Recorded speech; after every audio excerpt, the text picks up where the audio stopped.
గుండెల్లో చాలా పదిలంగా పెట్టుకుంటాను. ఇది చాలా సింబాలిక్ ఖడ్గం నాకు. ఇది అవినీతితో నిండిపోయిన, కరప్షన్తో నిండిపోయిన రాజకీయ వ్యవస్థని ముక్కలు ముక్కలుగా నరకడానికి కత్తిని వాడదాం. విసిగిపోయాం, అలసిపోయాం, సొలసిపోయాం.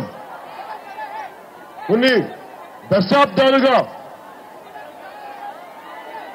అవినీతిని చూసి పెద్ద మనుషులు ముసుగులో వచ్చి బందిపోట్లాగా వ్యవస్థను దోచుకునే నాయకులు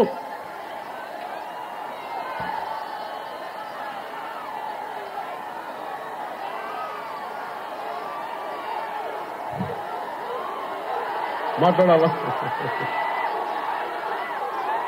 నా తల్లికి మా అమ్మ నేను రాజకీయాలకు వెళ్తానంటే భయపడింది. చిన్నపాటి కానిస్టేబుల్ గా జీవితం ప్రారంభించిన వ్యక్తి భార్య కదా, సగటు దిగువ మధ్యతరగతి గృహిణి. ఆవిడికి చాలా భయాలు.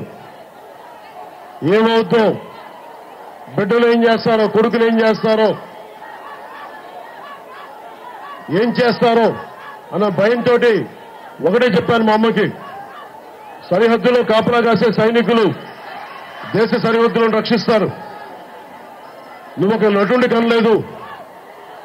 మా అమ్మకు ఒకటే చెప్పాను, నువ్వు నటుడి కనలేదు, అన్యాయాన్ని ఎదిరించే ఒక సైనికుడిని కన్నావు నువ్వు.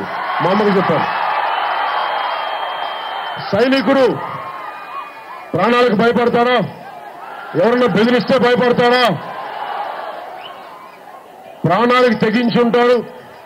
అవసరమైతే ప్రాణాలు వదులుకుంటాడు ధర్మం కోసం. ధర్మాన్ని రక్షించితే ధర్మాన్ని రక్షించి తీరుతుందని చాలా ఆశయాలతో వచ్చాం, చాలా బలమైన సంకల్పంతో వచ్చాం. ఇదే 2009లో అప్పట్లో రాజకీయ పార్టీ పెట్టినప్పుడు, దెబ్బతిన్నప్పుడు, ఓటమి చెందినప్పుడు, పరాజయం పొందినప్పుడు